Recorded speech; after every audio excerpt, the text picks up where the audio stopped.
ஆத்ம வணக்கம். நான் உங்கள் ஏஎல்பி ஜோதிடர் ஸ்ரீனிவாசன் வருஷநாடு. அட்சய லக்னபதி ஜோதிட முறையில் ஒரு ஜாதக ஆய்வு.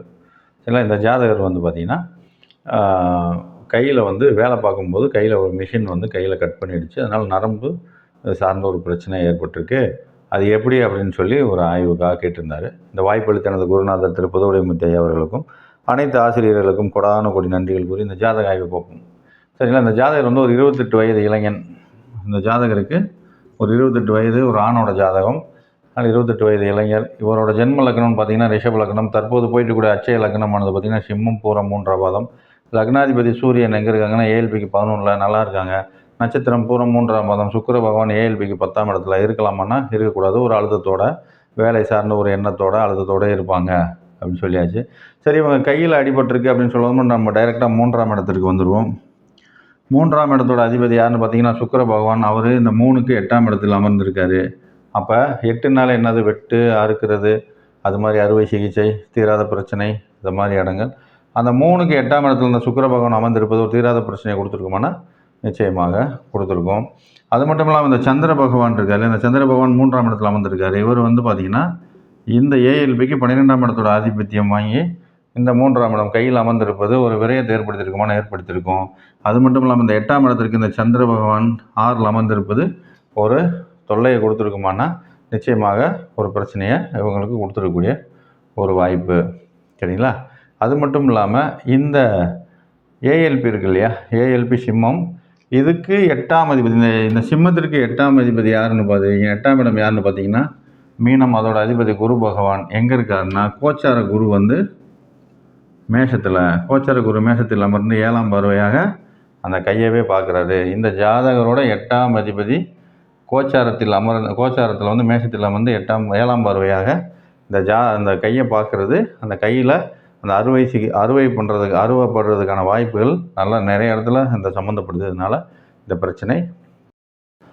அது மட்டும் இல்லாமல் இந்த கை இருக்கு இல்லையா, 3ஆம் இடத்திற்கு 12ஆம் அதிபதி, அதாவது இந்த 3க்கு 12ஆம் அதிபதி யாருன்னா புதன் பகவான். அவரும் போய் இந்த கைக்கு 8ஆம் இடத்தில் அமர்ந்திருப்பது ஒரு பிரச்சனையை கொடுத்துருக்கு, பிரச்சனையை வீரியமாக்கியிருக்கு. அது மட்டும் இல்லாமல் புதன் அப்படின்னாலே நரம்பு. அந்த நரம்புக்கான அதிபதி இந்த 3ஆம் இடத்துக்கு 12ஆம் இடத்தோட ஆதிபத்தியம் வாங்கி அந்த 8ஆம் இடத்தில் அமர்ந்திருப்பது அந்த நரம்பு சார்ந்த பிரச்சனை. அவங்க அந்த மிஷின் கட் பண்ணதில் ஒரு 3 நரம்பு கட் ஆயிடுச்சு, பிளாஸ்டிக் சர்ஜரி பண்ணியிருக்கோம் அப்படின்னு சொன்னாங்க. அப்போது அது எல்லாமே இவ்வளவு கிரகங்கள் பார்த்திங்கன்னா இந்த பிரச்சனையை உருவாக்கியிருக்கு அப்படின்றத நம்ம இதன் மூலம். அது மட்டும் இல்லாமல் இந்த ஜாதகர் அவரோட தங்கைக்கு திருமணத்தை பற்றி கேட்டிருந்தார். இன்னும் இவங்க ஜாதகத்திலே தங்கைக்கான இதை பாருங்கள், என் தங்கைக்கு திருமணம் தடைப்பட்டுக்கிட்டே இருக்குது அப்படின்னு சொன்னார்.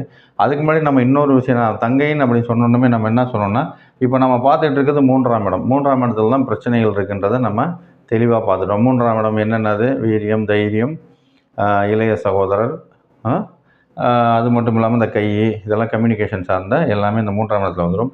அப்போ இளைய சகோதரருக்கும் ஏதாவது பிரச்சனை இருக்கா? ஏன்னா இந்த 3ஆம் இடத்துல தான் இவ்வளோ பிரச்சனையை நம்ம பார்க்குறோம்.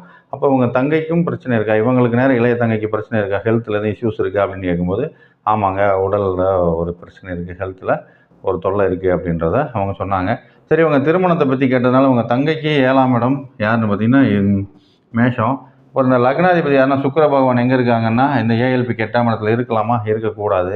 அப்போது அது மட்டும் இல்லாமல் இந்த ஜாதகர் இருக்கார் இல்லையா, இந்த தங்கையோட வரக்கூடிய வரன் செவ்வாய். அவங்களும் போய் இந்த 8ல் அமர்ந்திருப்பது என்ன கொடுத்துருக்கோம், இவங்க நான் சொன்ன நீங்களே அந்த ஃபேமிலி வரக்கூடிய வரனோட வீட்டில் வருமானத்தையும் படிப்பையும் கேட்டுக்கிட்டு அந்த குடும்பத்தை பற்றி விசாரிச்சுக்கிட்டு நீங்களே தடை பண்ணிகிட்டே இருக்கீங்க அப்படின்னு நான் சொன்னேன். ஆமாங்க, கொஞ்சம் சரியான வரன் அமையட்டும்னு சொல்லி நம்ம கொஞ்சம் தள்ளி ஒவ்வொரு ஆளையாக கழிச்சு கட்டிகிட்டே தான் வரோம் அப்படின்னாங்க. நான் சொன்னேன், எதிர்பார்ப்புகளை குறைச்சிக்கங்க அப்படின்னு நம்ம சொல்லிட்டோம். பூரம் 3 முடிஞ்சு பூரம் 4 வரும்போது ஒரு சாதகமான பலன் வருது, நீங்கள் அதை கொஞ்சம் பார்த்து பண்ணிக்கிங்க அப்படின்றத நம்ம சொல்லிட்டோம்.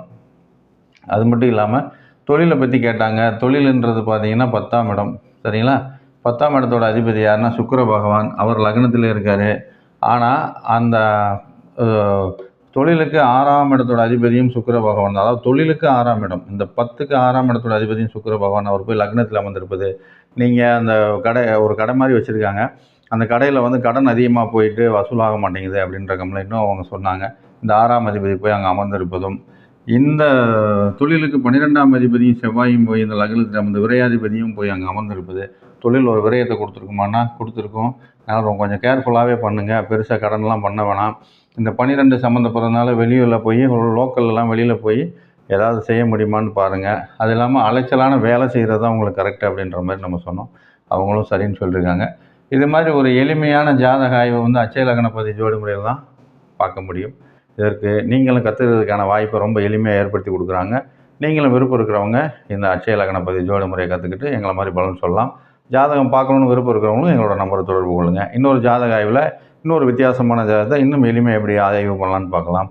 இந்த வாய்ப்பில் திறந்த குருநாதருக்கு கொடான கோடி நன்றிகள் கூறி இன்னொரு ஜாதக ஆய்வில் பார்ப்போம். நன்றி, வணக்கம்.